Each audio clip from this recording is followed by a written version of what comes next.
जय हिंद प्यारे साथियों। आज हम आपके लिए लाए हैं कक्षा 9 विज्ञान से। ये हमारा पहला चैप्टर होगा जिसमें हम शुरू करेंगे फसल उत्पादन एवं प्रबंधन। हम आपको बताएंगे कि फसल उत्पादन में और प्रबंधन में क्या क्या लगता है। और ये हमारा आज का पहला चैप्टर होगा। जो बच्चे कक्षा 9 में हैं इसे पूरा देख लेंगे, एकदम नोट्स बना हुआ है और अच्छे से हो जाएगा। दूसरी बात है, बहुत शॉर्ट नोट बनाया गया, कोई लॉन्ग में नहीं है। एक बार देखने से और अच्छे से याद भी रहेगा। जिस प्रकार से इसमें कुछ हेडिंग याद रखेंगे। सबसे पहली हेडिंग है कृषि का प्रारंभ कब हुआ, कैसे हुआ, अधिक उत्पादन के लिए फसल में सुधार क्या क्या करें, हरित क्रांति का क्या मतलब होता है, ऑपरेशन फ्लड का क्या मतलब है, या श्वेत क्रांति का संबंध किससे है, कृषि की पद्धतियाँ क्या हैं, भूमि सुधार से क्या संबंध है, पशु आहार क्या होता है, जंतुओं से प्राप्त पदार्थ उनका प्रबंधन। तो आपको मैं यहीं से बता दें थोड़ा सा कि आप इसको कैसे मैनेज करेंगे। देखिए, मेरी जो पहली हेडिंग है कृषि का प्रारंभ। तो कृषि का प्रारंभ है, ये वैदिक सभ्यता से हो गया था और हमने भी हाल ही में पढ़ा है हड़प्पा सभ्यता, तो वहाँ से भी कृषि के साक्ष्य मिले हैं। अधिक उत्पादन के लिए फसल का सुधार। अगर आप कोई भी फसल अधिक उत्पादन करना चाहते हैं तो उसमें नए उन्नत किस्म के बीजों का प्रयोग करें, इससे फसल में सुधार होता है। और फर्टिलाइजर यानी कि नई नई खाद डालें। दूसरा, हरित क्रांति। हरित क्रांति जो भारत में आई थी ये 1967 से 1968 के दौरान आई थी और इसका सबसे पहले प्रयोग किया गया था तो गेहूँ और धान पे किया गया था हरित क्रांति का। ऑपरेशन फ्लड उसके बाद है, ये संबंधित दूध से यानी दुग्ध उत्पादन संबंध रखती है। और श्वेत क्रांति, ये भी इसके दो नाम है, ऑपरेशन फ्लड या श्वेत क्रांति दुग्ध से संबंधित है। कृषि की पद्धतियाँ क्या होती हैं, जैसे कि कृषि का प्रारंभ, कृषि किसे कहते हैं, रबी की फसल, खरीफ की फसल, फसल कब बोई जाएगी, कब काटी जाएगी, कब खाद डाली जाएगी, कब पानी लगाया जाएगा, सिंचाई के लाभ क्या हैं, सिंचाई की हानि क्या हैं, खरपतवार क्या है, इसे कैसे निराई की जाए, फसल का संरक्षण कैसे किया जाए, कीड़ों को कैसे भगाया जाए, कीटनाशी क्या प्रयोग किया जाए, चूहे नाशी क्या डाली जाए। इस प्रकार से बहुत से जो इसमें काम होते हैं हम आपको सब बताएंगे।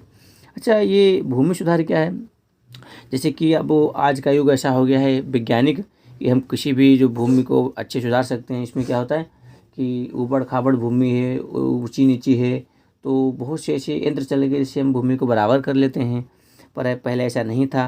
तो ये भूमि में सुधार किया गया। पशु आहार, पशु के बारे में कि अब ऐसे ऐसे कुछ आहार चले पशुओं के लिए जिससे कि उन्हें कोई दिक्कत नहीं होती। और दूसरी बात है कि अगर आपके पशु में कोई बीमारी है तो आहार से बहुत सी बीमारी ठीक हो जाती हैं। अब जंतुओं से प्राप्त एवं उनका प्रबंधन। जंतुओं से प्राप्त पदार्थ जैसे कि जानवर से होता है जो वो प्राकृतिक उर्वरक होती है, जो फर्टिलाइजर होती है तो जानवर से बनाई जाती है, उसके मलमूत्र से तैयार की जाती है। और इनका प्रबंधन की बात करें तो वर्तमान में ऐसा हो गया है कि जानवर के प्रबंधन में भी बहुत से उपाय किए गए हैं। ठीक है, तो अब आगे अगली हेडिंग से शुरू करेंगे। हमारी अगली हेडिंग है शुरू होती है कृषि का प्रारंभ। देखिए यहाँ शुरू करेंगे हम कृषि का प्रारंभ। अब देखिए शुरू करते हैं कृषि का प्रारंभ। तो कृषि का प्रारंभ सिंधु घाटी सभ्यता के अवशेषों से भी मानव के कृषि करने की बात स्पष्ट होती है। सिंधु घाटी की सभ्यता की खोज 1921 में दयाराम साहनी ने की थी और सिंधु घाटी सभ्यता में जौ के अवशेष मिले, गेहूं के अवशेष मिले, तो ये पता चलता है कि सिंधु घाटी सभ्यता के लोग भी कृषि करते थे। ठीक है प्यारे बच्चों, अगली जो हेडिंग आ रही है फसल किसे कहते हैं, कि फसल किसे कहते हैं, व्हाट आर क्रॉप्स। तो इसके बारे में आप जानना। जब किसी एक स्थान पर एक ही प्रकार का पौधा बहुत अधिक मात्रा में उगाया जाता है तो उसे फसल कहते हैं। आप आम तौर पे ऐसे भी समझ सकते हैं कि जब आप किसी खेत में गेहूँ बोए हैं तो बहुत से पौधे उगते हैं उसमें, और हर साल में गेहूँ बोते हैं उसमें। आप धान लगाते हैं तो धान ही लगाते हैं, और गन्ना लगाते हैं तो गन्ना ही लगाते हैं। आप जिस जिस फसल का बोएंगे तो उस फसल को कई बार बोते हैं। अच्छा, दूसरी बात ऐसी होती है, कुछ फसल होती हैं समय के अनुसार मौसमी, कि मौसम कैसा है, जैसे धान है तो बरसात में होगी, गेहूँ है तो ठंडक में होगा, इस प्रकार से। और स्पष्ट ये भी करता है कि आप जिस वातावरण में रह रहे हैं वहाँ का जो जलवायु कैसा है और वहाँ की मिट्टी कैसी है। कहीं पे मतलब दोमट मिट्टी है, काली मिट्टी है, लाल मिट्टी है, तो मिट्टी के अनुसार ही क्या होती है, फसल होती है। अब वो जैसे मान लो हमने धान लगाना है तो वहाँ पे अधिक पानी की आवश्यकता होगी, कहीं पे गन्ना है गेहूँ लगाया तो वहाँ पे कम पानी की आवश्यकता होगी, और ये मौसम के अनुकूल ही होती है। अगला पॉइंट है नोट। इस बात विशेष ध्यान दें कि नोट हमारा क्या है कि फसल किसे कहते हैं या फसल कितने प्रकार की होती है। तो हम बता दें फसल होते हैं हमारी 3 प्रकार की। कौन कौन सी, रबी की फसल, खरीफ की फसल और जायद की फसल। तो सबसे पहले हम आज देखेंगे रबी की फसल। देखिए ये हमारे पास है नंबर 1 पर रबी की फसल। रबी की फसल की बात करें तो इसका बुआ जाना सुनिश्चित किया गया है अक्टूबर और नवंबर में। रबी की फसल अक्टूबर और नवंबर में बोई जाती है। और अगर कटाई की बात करें तो रबी की फसल की कटाई मार्च और अप्रैल में होती है। कब? मार्च में उसकी कटाई की जाती है। अच्छा, अब ये बात जानना जरूरी हो गया कि रबी की फसल हैं कौन कौन सी, उदाहरण देख लेते हैं। तो जैसे गेहूँ क्या है? रबी की फसल है। जौ रबी की फसल है। आलू रबी की फसल है। सरसों रबी की फसल है, इत्यादि बहुत सी रबी की फसल हैं। पर आप याद रखेंगे कि ठंडक के मौसम में उगाई जाने वाली फसल रबी की फसल होती हैं, क्योंकि अक्टूबर नवंबर में क्या होता है, ठंडक स्टार्ट हो जाती है। और ठंडक जो शुरुआत होती है इसकी, ये समाप्ति कब होती है इसकी, तो ये मान लो मार्च में समाप्त हो जाती है। तो यही बात है कि रबी की फसल अक्टूबर नवंबर में तो बोई जाएगी और मार्च अप्रैल में इसकी कटाई की जाएगी। मान लो अभी गेहूँ का सीजन है तो गेहूँ काटा जाएगा, मार्च आने वाली है तो गेहूँ कट जाएगा। ठीक है। अगली फसल मेरे पास है खरीफ की फसल। तो खरीफ की फसल की अगर बात करें तो इसका बोया जाना कब है, तो ये जून जुलाई में बोई जाती है, क्योंकि जब बरसात होती है तब ये बोई जाती है। उसके बाद अगर खरीफ की फसल कटाई की बात करें तो अक्टूबर नवंबर में इसकी कटाई भी की जाती है। अच्छा, क्या हम जान सकते हैं कि ये खरीफ फसल होती कौन कौन सी हैं? तो देखिए जैसे कि चावल, चावल का मेरा मतलब है धान से, और मक्का और कपास, ये जो फसलें हैं ये सारी फसलें कब, ये मतलब ये खरीफ की फसलें और जून जुलाई में बोई जाएंगी। और जैसे ही आएगा अक्टूबर नवंबर तब इनकी कटाई शुरू हो जाती है। ठीक है। अच्छा, मेरे से अगली हेडिंग है कृषि की पद्धतियाँ क्या होती हैं। देखिए कृषि की पद्धतियाँ से शुरू करते हैं। तो कृषि की पद्धतियों की बात करें तो किसान द्वारा अपनाए गए तौर तरीके। ठीक है, जैसे किसान क्या करता है, अभी नई नई तौर तरीके अपनाता है। बुवाई के लिए मिट्टी तैयार करना, किसान क्या करता है, बुवाई के लिए मिट्टी तैयार करता है। जैसे जोती गई मिट्टी की बुवाई के लिए अच्छी मानी जाती है। अगर आपने कोई मिट्टी की जुताई नहीं की तो वो मिट्टी अच्छी नहीं होती है, इसलिए उसकी जुताई करना बहुत ही आवश्यक हो जाता है। चलिए, जुताई के लिए लाभ, सबसे लाभ क्या है, हल का चलाना या हल से की गई जुताई सबसे महत्वपूर्ण लाभ होते हैं। जैसे हल से हल जुताई या फिर हल चलाना इम्पोर्टेंट माना जाता है। तो देखिए किस प्रकार से, क्योंकि ऐसी मिट्टी जिसमें बुवाई के लिए उलट पलट किया जाता है या हल चलाना कहा जाता है। अभी क्या है, बड़े बड़े यंत्र के, पहले हम इस पर जानवर से पलटा हल कहते थे, जो मिट्टी को पूरा पलट दिया करता था। और अभी क्या है, जो कल्टीवेटर वगैरह हैरो वगैरह है तो इनसे भी पलटा उसी प्रकार होता है। ठीक है। अगली हेडिंग है जुताई के लाभ। जुताई के लाभ क्या होते हैं? जुताई से मिट्टी भुरभुरी हो जाती है, फसल अच्छी होती है, क्योंकि जो बीज हमारा है नियत मिट्टी के नीचे पहुँच जाता है और उसमें अच्छी ऑक्सीजन रुक जाती है और अच्छी फसल जम जाती है। मिट्टी का पाटन, मिट्टी का पाटन हम कहते हैं, जैसे कि आप सरावन लगाते हैं तो उसे मिट्टी का पाटन कहते हैं।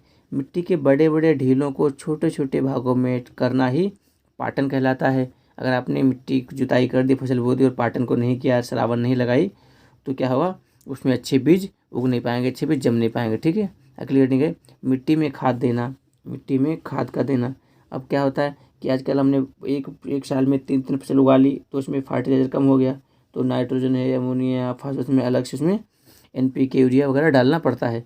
तो इसीलिए हम कहते हैं इसमें फिटिंग है कि खेती की मिट्टी उर्वरकता को सुधारने के लिए खाद मिलाया जाता है। ठीक है।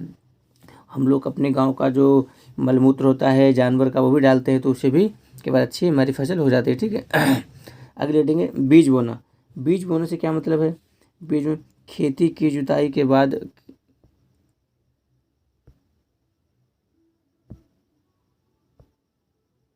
खेती बीज बोने से खेती की जुताई के बाद डाले जाने वाला दाना को ही बीज कहते हैं, क्योंकि जब बीज होगा तो अच्छी फसल होगी। अगला है खाद और उर्वरकता। खाद और उर्वरकता से मेरा क्या मतलब है, जैसे कि फसल बोने के बाद हम खाद व उर्वरकता डालते हैं ताकि फसल अच्छी हो, क्योंकि जब मिट्टी में उर्वरता कम होगी तो और हम डाल देंगे। ठीक है। हमारा अगला पॉइंट है इसमें खाद के लाभ। हम जो खाद डालते हैं उसके लाभ क्या क्या होते हैं। देखिए इसमें मिट्टी की जलधारा क्षमता में वृद्धि हो जाती है। आपने क्या किया, मिट्टी में जब खाद डाली, पहले मिट्टी क्या थी, टाइट मिट्टी थी, आपने खाद डाली यूरिया तो मिट्टी थोड़ी पिघल जाती है, इससे कि जल अच्छा वृद्धि हो जाती है, जल बढ़ता है। और खाद फसलों को पोषक तत्व प्रदान करती है। पोषक तत्व से मतलब है कि किसी पौधे में किसी प्रकार का विकार आ गया तो उस विकार यानी दोष को दूर करने के लिए इसमें हम खाद डालते हैं। अगली हेडिंग है सिंचाई। सिंचाई से क्या तात्पर्य है, सिंचाई का मतलब है जिस प्रकार मानव बिना पानी संभव नहीं, ठीक उसी प्रकार पौधे में बिना पानी कुछ संभव नहीं। भाई मानव को क्या है, पानी पीना आवश्यक है, उसी प्रकार से सिंचाई जब करेंगे तो हमारे पौधों को भी पानी की आवश्यकता अत्यधिक होती है। अब अच्छा है, सिंचाई के स्रोत क्या होते हैं, सिंचाई हम किन किन माध्यम से कर सकते हैं। जैसे कि हम आपको बता दें, हम लोग तो नलकूप से करते हैं सिंचाई, इंजन से, ट्यूबवेल से। राजस्थान में एक नहर है, इसका नाम है इंदिरा गांधी नहर, भारत की सबसे बड़ी नहर है और आधे से ज़्यादा राजस्थान उसे सिंचाई करता है। हमारे पास है प्राकृतिक सिंचाई। क्या होती है प्राकृतिक सिंचाई, जैसे कि नदियों से और झीलों से, नहरों से सिंचाई की जाती है। और जो बरसात होती है वो प्राकृतिक होती है, उसे हम बोलते हैं प्राकृतिक सिंचाई। और कृत्रिम सिंचाई क्या होती है, जो हम लोग करते हैं, नलकूप चलाते हैं, ट्यूबवेल चलाते हैं, ये हमारा कृत्रिम सिंचाई है। और अगर ध्यान दें तो नहर भी कृत्रिम सिंचाई है। क्यों? क्योंकि नहर को खुदाया जाता है, क्योंकि नदी बनती है, नहर की खुदाई की जाती है। और तुगलक वंश में नहरी खुदाई अत्यधिक की गई थी, ठीक है, तुगलक वंश में खुदाई की गई थी। अगला हेडिंग हमारी है सिंचाई की विभिन्न विधियाँ कौन कौन सी हैं। तो ध्यान देना, सिंचाई की विभिन्न विधियाँ कौन कौन सी हैं। जैसे कि लिफ्ट सिंचाई, ये क्या होती है लिफ्ट सिंचाई, ये क्यारियाँ बना के की जाती है। रेहट द्वारा सिंचाई, आप जिस प्रकार रेहट की बात करें तो 2 बैल लगते हैं और फिर रेहट चलती है, उसे पास सिंचाई की जाती है। अब ऐसा नहीं है, जब यंत्र नहीं था तब ऐसा किया जाता था, ठीक है। टोकरी चालन, टोकरी मतलब क्या होता है कि ये एक लकड़ी बांधते हैं, उसे उसे पानी फेंकते हैं, तो टोकरी। फव्वारा सिंचाई, ये इम्पोर्टेंट है। अभी क्या है, जितनी झूम की खेती होती है, मतलब आप लें मेघालय लें, असम लें, पश्चिम बंगाल, तो वहाँ पे क्या होता है झूम की खेती की जाती है। मतलब कोलकाता से जितने पूर्व राज्य में की जाती है, जो जैसे बोलते हैं 7 सिस्टर, उनमें की जाती है। अच्छा, नलकूप की सिंचाई क्या होती है, नलकूप सिंचाई जो हम लोग करते हैं ट्यूबवेल से। खेत बांध सिंचाई, क्यारियाँ बांध के करते हैं। बूंद बूंद सिंचाई, ये सिंचाई ऐसी होती है जैसे कि आपने फुहारा लगा दिया, उससे बूंद सिंचाई की। सिंचाई के लाभ होते हैं कि पौधे में पर्याप्त मात्रा में जल मिलता है और जल मिलने से पौधों में वृद्धि होती है, ठीक है। और किस चीज़ की हानियाँ भी, सिंचाई की कुछ हानियाँ भी होती हैं। जहाँ पे लाभ होता है वहाँ पे हानियाँ भी होती हैं। जैसे क्या है, सिंचाई करेंगे तो क्या होगा, खरपतवार बढ़ जाएगा और उसमें अगर अत्यधिक पानी हो गया तो फसल भी नष्ट होने के मतलब चांस बढ़ जाते हैं। इसलिए सिंचाई को नियमित मात्रा में ही करना चाहिए, ठीक है। देखते खरपतवार क्या होता है। बोई गई फसल के अतिरिक्त खेत में उगने वाले अन्य पौधे खरपतवार कहलाते हैं। जैसे आपने गेहूँ बोया तो उसमें अन्य कई फसलें उग जाती हैं जो खरपतवार कहलाती हैं। उनको नष्ट करने के लिए हम दवाइयाँ डालते हैं और क्या होते हैं, उसमें निराई करवाते हैं। निराई से मतलब है कि हम उसकी गुड़ाई भी करवाते हैं, ठीक है। अगला है खरपतवार पर नियंत्रण कैसे पाया जाए। तो पहले खरपतवार को हाथों से हटाना सबसे ये अच्छी विधि होती है, इससे फसल पे कोई नुकसान नहीं पड़ता है। खरपतवार को यंत्रों द्वारा हटाना ये भी ठीक रहता है। अगला है खरपतवार को 2,4-D डालना। अब 2,4-D क्या है, ये विष है, पॉइजन से। इन चीज़ों को डालने से क्या होता है, इनका प्रभाव मानव पर भी पड़ता है। अगली हेडिंग है फसल का संरक्षण। फसल का संरक्षण क्यों जरूरी है, क्यों आवश्यक है। तो फसल का संरक्षण आवश्यक है। फसल पर दवाई छिड़कने से अन्य कीट समाप्त हो जाते हैं, इससे फसल बच जाती है। पीड़कों पर नियंत्रण कैसे पाएंगे, हानिकारक जीवों को पीड़ित करते हैं। जैसे कि आपने खेत की जुताई की तो उसमें जो कीड़े निकलते हैं जो हमारे लिए मिट्टी के लिए अच्छे नहीं हैं, तो उनको क्या होता है, कुछ पक्षी खा जाते हैं, ठीक है, चिड़िया वगैरह खा जाती हैं, तो उसे नियंत्रण पाया जाता है। पीड़कों पर नियंत्रण, अभी पीड़कनाशी ये क्या होते हैं, ऐसे पदार्थ जिनका प्रयोग लाखा जैसे कीड़ों को मारने के लिए किया जाता है। ये बहुत से ऐसे कीड़े हैं जो कि हमारी फसल को नष्ट कर देते हैं। गेहूं में, गन्ने में, जैसे धान का खैरा रोग है और गन्ने का बहादुरा रोग है, ऐसे अनेक प्रकार के रोग लगते हैं। तो इनको मारने के लिए हम लोग दवाई का प्रयोग करते हैं, ठीक है। अगली हेडिंग है कीटनाशी। कीटनाशी क्या होती है, इसको देखें। कीटनाशी ऐसे पदार्थ जिनका प्रयोग कीट को मारने के लिए किया जाता है, उन्हें हम कीटनाशी कहते हैं। अभी रबी की फसल जो है गेहूँ, इसमें चूहे नाशी की दवा डाली जाती है। क्यों? क्योंकि चूहा लग जाता है तो उसमें अत्यधिक फसल को वो नुकसान पहुंचा देता है। तो चूहे नाशी की बात करें तो वे रासायनिक पदार्थ जिनका प्रयोग चूहे को मारने के लिए होता है, उन्हें चूहे नाशी कहा जाता है। दवाई डाली जाती है चूहों को मारने के लिए ताकि गेहूँ को अच्छे से बचाया जा सके। अब बात करें कटाई की, तो कटाई से क्या मतलब है, पकने के बाद फसल उत्पाद को काटना कटाई कहलाता है। जब फसल पक जाती है तो उसके बाद जो फसल की कटाई की जाती है उसे काटना कहते हैं। भंडारण क्या होता है, देखो किसान अनाज का या भूसा रखने को ही भंडारण कहते हैं। अच्छा, भंडारण क्यों किया जाता है? भंडारण किया जाता है अनाज को लंबे समय तक सुरक्षित रखना और अच्छे अच्छे बीज को उससे अंत में निकाल पाना। अच्छा, अब खाद आए। खाद से क्या मतलब है? जैविक खाद क्या होती है? चूहे, पक्षी आदि सूक्ष्म जीव द्वारा खाद्य पदार्थ को नष्ट कर देते हैं और जिससे मानव उपयोग के लिए अन्य बना जाता है। जैविक खाद से मतलब है कि जैविक खाद आपके पास क्या है? जानवर या फिर घर की सफाई करने से जो कूड़ा करकट इकट्ठा होता है हम लोग डालते हैं, आप उसे घूरो बोलते हैं अपनी देहाती भाषा में, तो उसको क्या करेंगे हम? उसे हम जैविक खाद भी बोलते हैं। अजैविक कारक कौन होते? देखो, अजैविक कारक कौन से होते हैं? तो तापमान, नमी आदि अजैविक कारक होते हैं। मानव के भंडार को नष्ट कर देते हैं। ये सामान्य भंडार में पाए जाने वाले पीड़क होते हैं, जैसे कि कीड़े जो फसल को नष्ट करते हैं उन्हें बोलते हैं आजीवक कारक। अच्छा, भंडारण की विधियाँ क्या हैं? हम अनाज को रखना चाहते हैं तो किस बार रखें, इसकी विधि क्या होती है भंडारण की? तो शुष्क भंडारण होता है और आर्द्र भंडारण होता है।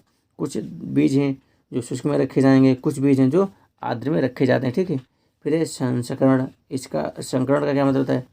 इसका मतलब होता है कि ऐसी क्रिया में जिसमें दो पैतृक पौधे में एक संतति वाले उत्पन्न करने वाले एक पौधे में दोनों पौधों के गुण उत्पन्न करने के लिए क्रॉस कराया जाता है, उन्हें संकरण कहते हैं।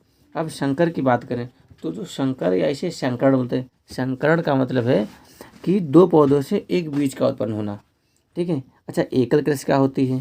देखो, एकल कृषि, एग्रीडिंग एकल कृषि, एक खेत में बार बार एक ही फसल को उगाना एकल कृषि कहता है। जैसे कि उत्तर प्रदेश में अत्यधिक गन्ना बोया जाता है, तो जिस खेत में बार बार गन्ना बोया जाता है उसे हम एकल कृषि कहते हैं। ठीक है। अगला है अनाज का सुरक्षित भंडार। अनाज का सुरक्षित भंडार कैसे होता है? जहाँ पर एक ही किस्म की सुरक्षा की जाती है, जैसे कि मान लो गेहूँ के गोदाम में गेहूँ रखा जाए, धान के गोदाम में धान रखा जाए, गन्ने के गोदाम में गन्ना रखा जाए, जिस जिस प्रकार की फसल है उसी गोदाम में रखी जाए, तो इसे हम अनाज का भंडारण कहते हैं। ठीक है। अगला है हरित क्रांति। इससे संबंधित क्या है? तो इसका आरंभ सन 1960 के दशक में किया गया था। हरित क्रांति के जनक MS स्वामीनाथन हैं। अच्छा, MS स्वामीनाथन जो हैं ये हरित क्रांति के जनक हैं। अब इनकी बात करें तो इन्होंने जो जिसका रियल टाइम था वो 1967 से 1968 के बीच में था। क्यों हरित क्रांति के इम्पोर्टेंट है? हरित क्रांति के उपाय देखिए क्या हैं? उच्च उत्पाद वाली किस्म के बीजों का प्रयोग करना ही हरित क्रांति कहलाता है। हरित क्रांति के लाभ क्या थे? जो हरित क्रांति के लाभ क्या थे? तो हरित क्रांति के लाभ क्या थे? सुरक्षित भंडार का निर्माण करना, बीजों की नई किस्मों को विकास करना, ये सुरक्षित थे। अच्छा, हरित क्रांति के जो लाभ हुए सबसे ज़्यादा किस पे देखे गए? तो ये सबसे ज़्यादा गेहूँ की फसल पे देखे गए थे। अच्छा, जहाँ पे लाभ होता है वहाँ हानियाँ भी होती हैं। तो हरित क्रांति की हानियाँ क्या क्या थी इनके बारे में चर्चा थोड़ा कर लेते हैं। तो मिट्टी उर्वरक आश्रित हो गई थी। जब हरित क्रांति आई तो मिट्टी उर्वरक आश्रित हो गई। जब मिट्टियाँ बेकार थी उसमें अच्छा उर्वरक डाला गया जिससे कि फसल अच्छी हो गई। प्राकृतिक संसाधन मिट्टी के रसायन में परिवर्तन हुआ। अब जो मिट्टी थी हमने फर्टिलाइजर डाल दिया, यूरिया NPK डाला, तो उससे मिट्टी में कई बार परिवर्तन हुआ। ठीक है। तो ये कुछ हानियाँ भी हैं और मानव पर बहुत इसका बुरा असर पड़ा, क्योंकि जो आप फर्टिलाइजर डालेंगे, यूरिया खाद भी डालेंगे, मानव खाएगा तो उसे भी ना कहीं दिक्कत होगी। अगली हेडिंग पशु आहार। तो पशु आहार संबंधित है पशुओं को पालना। आपको बता दें कि भारत में जिस प्रकार कृषि की जाती है उसी प्रकार भारत में पशुपालन भी खूब अच्छे तौर तरीके से किया जाता है। इसमें पशु के बारे में बताया गया है, उनके रहन सहन खान पान के बारे में बताया गया है। जैसे पशु के बारे में तो भारत में अनेक प्रकार के पशु पाए जाते, जैसे कि गाय, भैंस, भेड़, बकरी, ऊँट अत्यधिक अलग अलग प्रकार के पाए जाते हैं। उनका रहन सहन, जैसे गाय, भैंस, बकरी घर में रहती है और रहन सहन, खान पीना, इनका खाना पीने की बात करें तो जो खाते हैं बाजरा है, घास है, बरसीम है, बोया जाता है। इस प्रकार से इनके खाने पीने के बारे। कम दूध उत्पादन करने वाले कारण, जैसे कि जानवर कम दूध देता है उसके कारण क्या होते हैं? निम्न आहार गुणवत्ता, जो उसे आहार मिला उसमें गुणवत्ता नहीं है, अच्छा आहार नहीं है। पशु की देसी नस्ल नहीं है, पशु की नस्ल है, कोई दिक्कत है नस्ल में, इस प्रकार दिक्कत हो सकती है, कम दूध देने के कारण हो सकते हैं। अच्छा, अच्छे आहार से, जैसे कि आपने भूसा डाल दिया, कुछ मिलाया नहीं उसमें, या कोई पशु आहार नहीं मिलाया, तो तो उससे भी दूध उत्पन्न में थोड़ी दिक्कत हो सकती है। अगला है ऑपरेशन फ्लड या श्वेत क्रांति। ऑपरेशन फ्लड या श्वेत क्रांति ये एक ही है। इसका संबंध है दुग्ध उत्पादन से। हमारे देश में दूध उत्पादन बढ़ाने के लिए एक कार्यक्रम चलाया गया था, इसे ही कहा जाता है ऑपरेशन फ्लड या फिर दूध क्रांति, श्वेत क्रांति कहा जाता है। भेड़ और बकरी की संकर नस्ल, इसके बारे में बताएं तो अत्यधिक फेमस ही है भेड़ बकरी की संकर नस्ल। जैसे कि इसमें देखेंगे भेड़ बकरी को देखो, अब भेड़ क्या है, गद्दी भेड़ पाई जाती है, लोही भेड़ पाई जाती है, बीकानेरी भेड़ पाई जाती है। उसके बाद बकरी की बात करें तो ये कश्मीरी भेड़ बकरी है, बंगाली बकरी है, गद्दी बकरी है। इन भेड़ से अत्यधिक बाल की कटाई होती है इनके, जिससे हम लोग क्या करते हैं, ये रुई कॉटन बनाते हैं, कच्चा रेशम बनाते हैं, ये कंबल कपड़े बनते हैं। अगला है कुक्कुर पालन। कुक्कुर पालन संबंधित है, इसमें घरेलू पक्षियों या प्रजनन किया जाता है। कुक्कुर पालन का है घरेलू पक्षियों की, कबूतर पाला आपने, मुर्गी पाल ली, तो इस प्रकार से किया जाता है। अच्छा, ये कि मत्स्य पालन मोस्ट इम्पोर्टेंट, इसका संबंध किससे, तो मत्स्य पालन का संबंध होता है मछलियों से। प्रोटीन की मांग को पूरा करने के लिए कई प्रकार की मछली उत्पादन की जाती है। तो मत्स्य पालन का संबंध है किसे, मछली उत्पादन से। अच्छा, मधुमक्खी पालन कहलाता है बीटी कल्चर, यानी कि मधुमक्खी पालन शहद और मोम के उत्पादन के लिए मधुमक्खी का पालन किया जाता है, जिससे ज़्यादा शहद मिल सके। ठीक है, तो मधुमक्खी पालन अब अत्यधिक तो पश्चिम बंगाल वगैरह में होता है, अपने यूपी में नहीं होता है। मधुमक्खी पालन से क्या होता है, अत्यधिक उच्च गुणवत्ता का शहद मिलता है। तो इस प्रकार से हमने आज ये जो क्वेश्चन था इसका चैप्टर नंबर 1 के पूरे कर लिए, और उम्मीद करेंगे आपको सबको अच्छा लगा होगा ये वीडियो देखकर।